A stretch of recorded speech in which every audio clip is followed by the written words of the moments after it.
clearing away quickly. I have a very important meeting at 8:30. Oh, it's 20 to 9 now. Yes, I know. I can't think what's keeping them. They're not usually this late. Yeah, well, it's symptomatic of the company today, isn't it? I mean, nobody takes any pride in their work Well, anymore. we've knocked off. Come on, Ethel. Well, I'm glad to see that the older generation sets such a good example by coming in early. Yeah, well, I like to get out of bed before Mrs. Harmon wakes. She don't look her best first thing in the morning. Come to think of it, she don't look so hot last thing at night. Oh, I've got the table set up for the conference.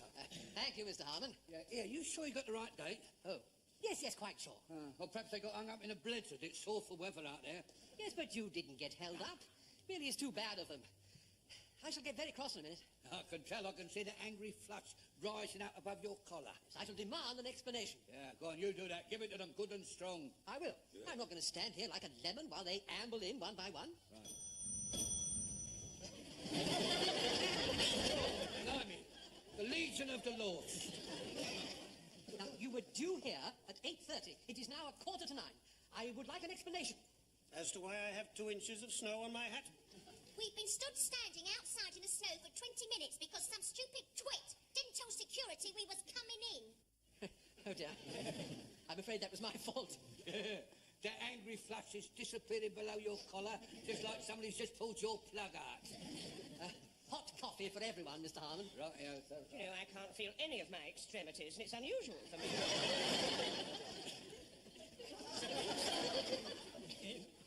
Would you mind helping me with my gloves, please? All right, Mr. Granger. Yeah, come on.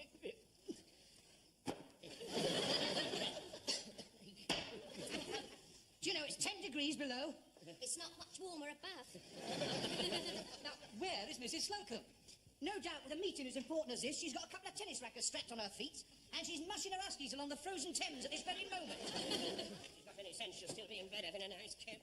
Yeah, hot coffee for everybody. Oh, Mr. Rumbo, you can't. My teeth won't stop chattering. Well, put them in your pocket. Come along, Mrs. Slocombe. What are you pointing at, Mrs. Slocombe? Well, I did have an umbrella, but the wind blew it away. Mrs. Slocombe, Mr. Rumbold would like to know why you're late. Well, the central heating broke down. I had to light the oven and hold my pussy in front of it. Poor little thing. Its tail had been hanging out of its basket all night long. It was frozen solid. Coffee, Mrs. Slocombe. Oh, thank you. Oh, no. I don't think I can face it. I've been feeling a bit queasy these past few mornings. Queasy? Nothing serious, I hope. Oh, come along, we must get on. Now, we are here to discuss a suggestion made by young Mr. Grace at a senior sales management meeting. Captain Peacock, you were there. Perhaps you would like to summarise the points raised. I could have done that last night before we all went home. That's why I thought of that, but I didn't want to delay anybody due to the weather conditions. Yes, we saw you sneaking out early, hoping no one would notice. As I recall it, young Mr. Grace has been reading a paper about sales psychology, and he's now very keen to take advantage of the herd instinct in our customers. Well, I haven't had any herds round my counter lately. The theory is that a customer is more liable to buy something if he sees another customer doing the same thing. You mean like the 3-card trick? One of the gang starts the bidding to get the other mugs to join in.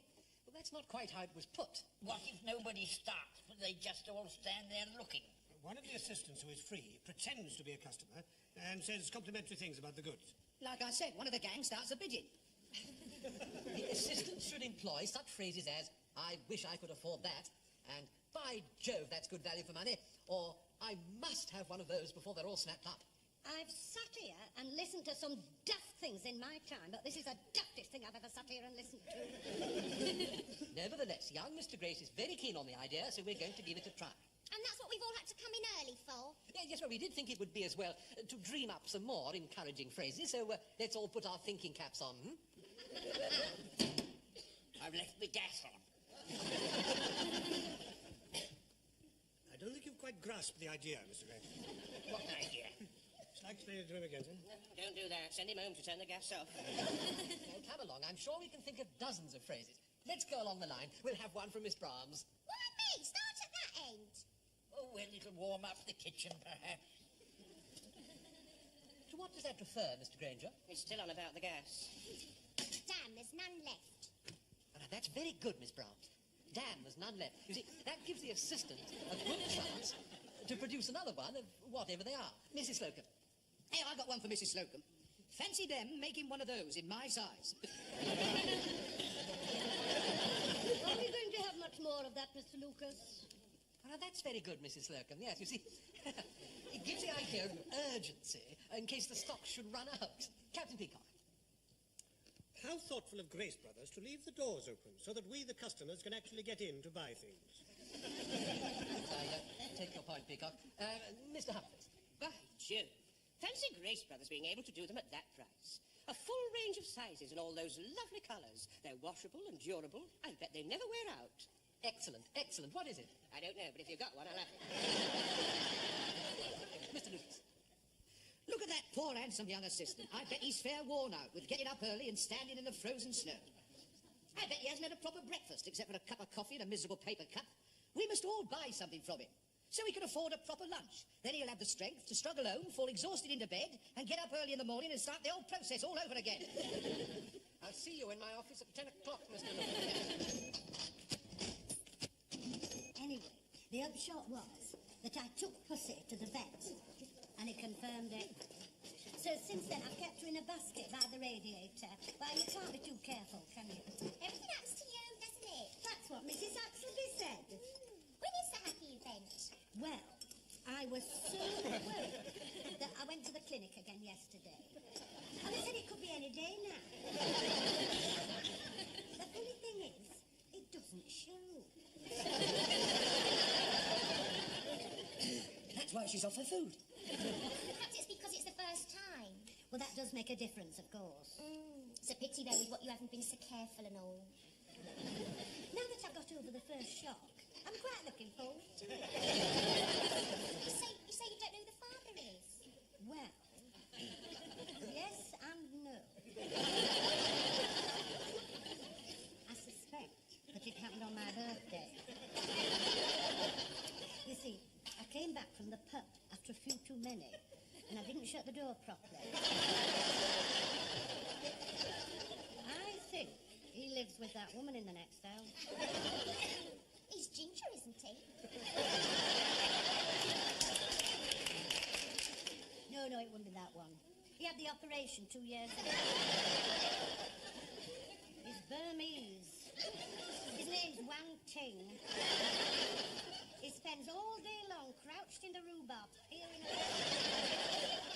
Is he at home? Either there or in the fitting room.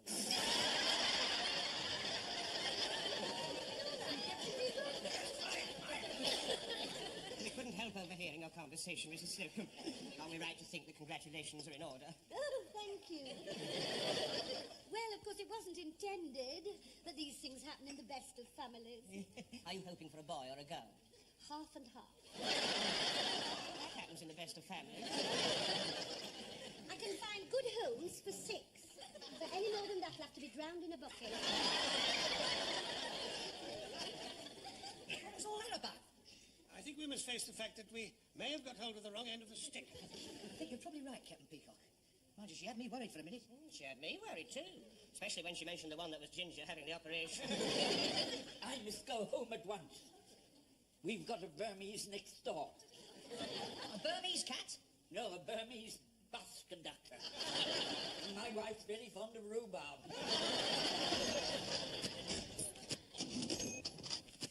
No, I'm sorry, Mrs. Slocombe, but I cannot acquiesce to your request. But suppose she has them all alone when I'm not there? Well, can't you employ an au pair girl? Or better still, an au pair girl? I don't think that's very funny, Mr. Rumbold. How would you like to be in a basket jammed up against a radiator in an empty flat having kittens? It would be a catastrophe. Oh, I'm on form today. Am I to take it that you refuse me permission to give my pussy facilities for her confinement? I'm afraid there's no possibility.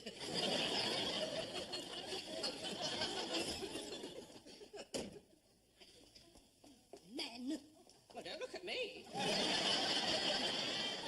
he give you permission? Did he, Alice, like? He just made a lot of bad jokes. Oh, if he was having them, it would be a different story. If he was having one, he could reach for the pickle jar alone, as far as I'm concerned. For you, Mrs. Slocombe, Miss Grimes.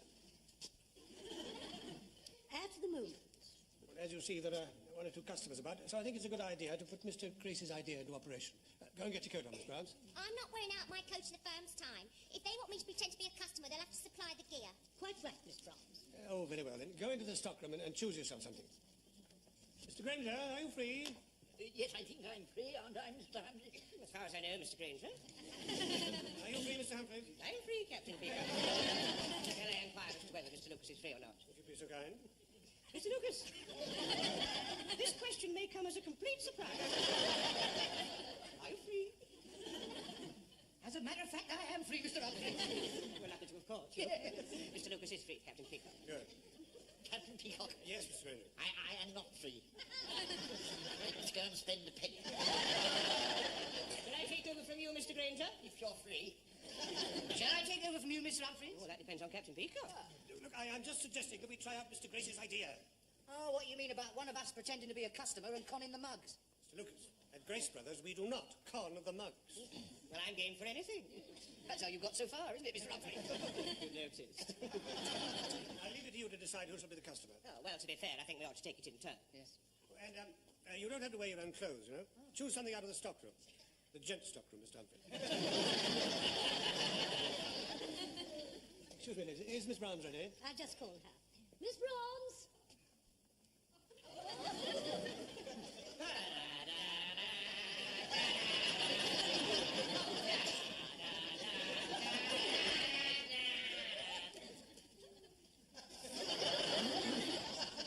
Miss Brown's, you are supposed to be buying, not selling. Hey, Wilson customers. Oh, get your glasses off. If the customers admire anything, show enthusiasm. Roger. Just walk about and look normal.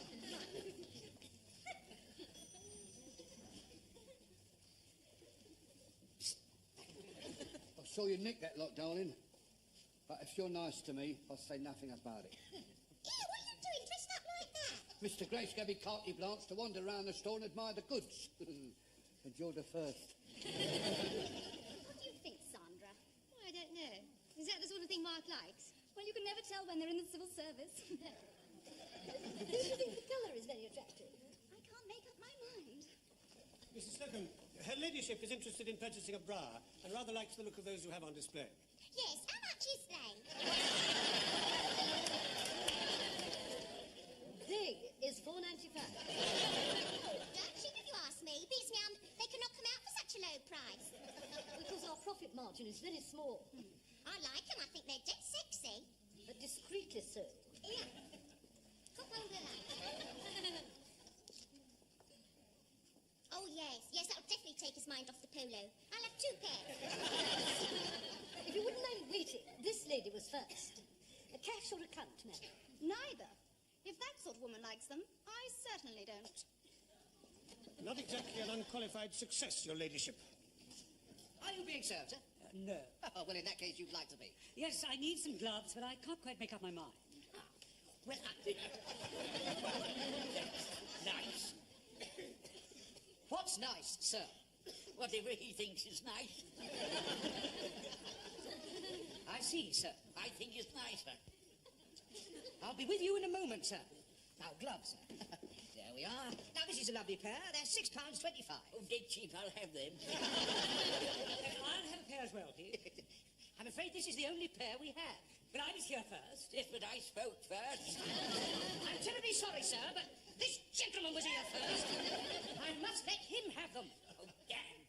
I've been to every shop in the town to try and get a pair of gloves like that, and now I've been pipped at the post. Let him have them. No. No, you were here first. You must have them. No. I insist. At his time of life, he deserves some consideration. Well, he's not getting any. I didn't want those gloves. Oh, shut up, you silly old fool. Yeah, if this is the way you treat your customers, I wouldn't dream of buying a pair of gloves here. I did too well, didn't I? When I get my teeth into a roll, there's no holding me. Granger, I suggest you get back behind your counter. Here, what was a stick for? Always play for sympathy, my boy. Where's Mr. Humphreys? Getting changed.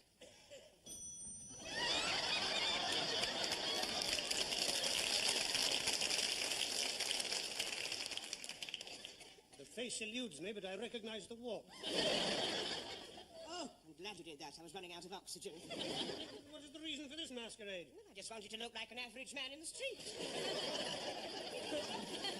Oh, say, these are nice. It would go lovely with this, don't you think so, Mr. Lucas? We haven't got a customer yet, Mr. Humphreys. Just walk about and look normal. Extra for character work. And Mr. Humphreys, so far this experiment has not been a rip-roaring success. So I suggest you stick to one simple theme. And what would that be? Try, oh dear, I wish I could afford that. Can I help you, sir? Yeah, I'm looking for a cashmere sweater, please. Cashmere sweaters, Mr. Lucas? Exactly. Would that be pure cashmere, sir, or cashmere and wool? A pure cashmere, please. The customer's looking for a pure cashmere sweater. What colour, sir? A beige. Beige. There we are, sir. £30. Just feel how soft they are. Excuse me, I couldn't help overhearing. How much did you say? Yeah, £30. Oh, say, aren't things surprised? Worth every penny, sir. And just the thing for this weather. I wish I could afford that. I'll take it. Oh, And how much are those silk squares? oh, these are £10 each, sir. They're a pure silk, of course. I wish I could afford that. I'll take that as well. Oh, I see. Oh, and what are those hats? Now these are £16 each. Of course, they are pure velour. Oh, pure velour. Oh. I wish I could afford that. I'll take that as well. Oh, will there be anything further, sir? I know that'll do nicely. Oh, that is one cashmere sweater, one silk scarf, and one hat. That is £56, sir. And the same for my friend here.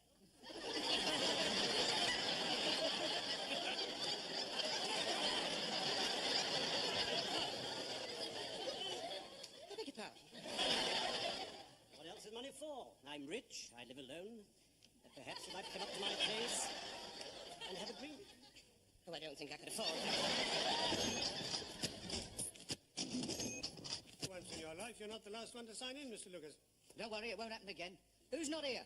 Mrs. Slocombe. And what did you expect? With Biggie is not letting her bring her monkey in what's about to give birth. She's probably had to stop at home. We made it quite clear that she would be dismissed if she were absent for such a trivial reason. Serves her right for meddling about with Burmese bus conductors. I'll put him right in the coffee break. Knowing her, she'll probably try and do a Colditz and smuggle it in inside a vaulted north. You cannot come in here with that animal.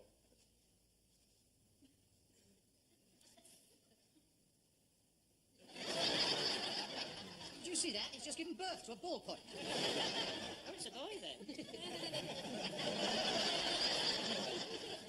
Now that we've concluded the practical jokes, go to your counter, Mrs. Slocombe. You really had him there with that, didn't you? Oh, well, I didn't just do it for that. Only my pussy can't bear to be separated from him. They sleep together, you know. And at a time like this, she deserves every comfort. Well, why have you brought him here? Because I've smuggled the expectant mother into the goods entrance. Mr. Harmon's bringing her up. Have you got it? Yes. Well, where is it? There. Oh, don't worry, there's no tea in there, look.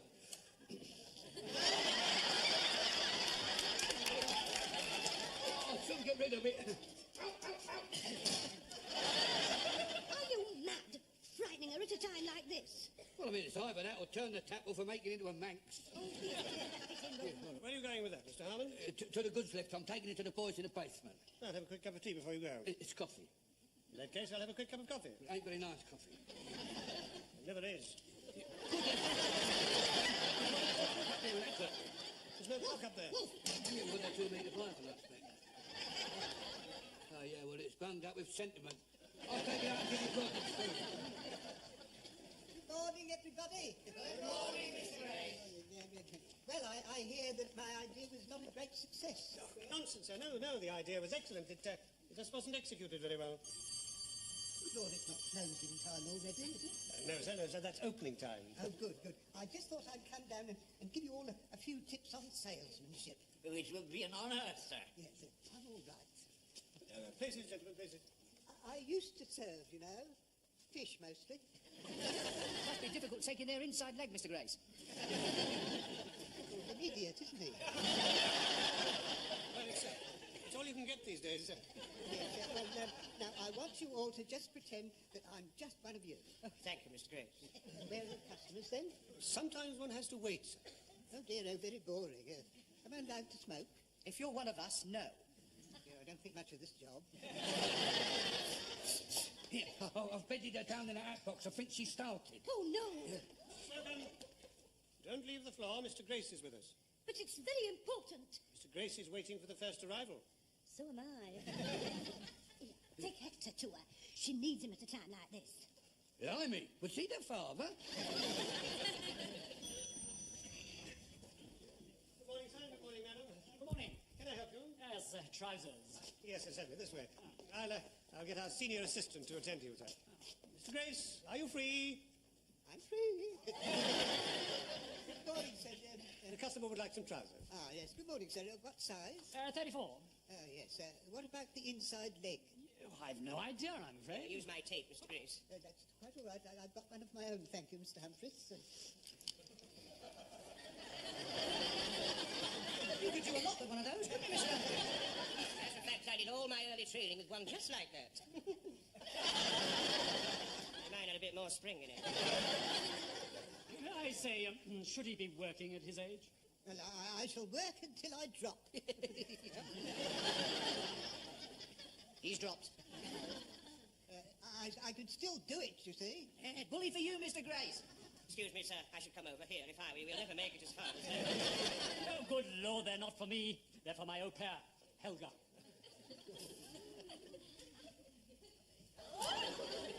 Yes!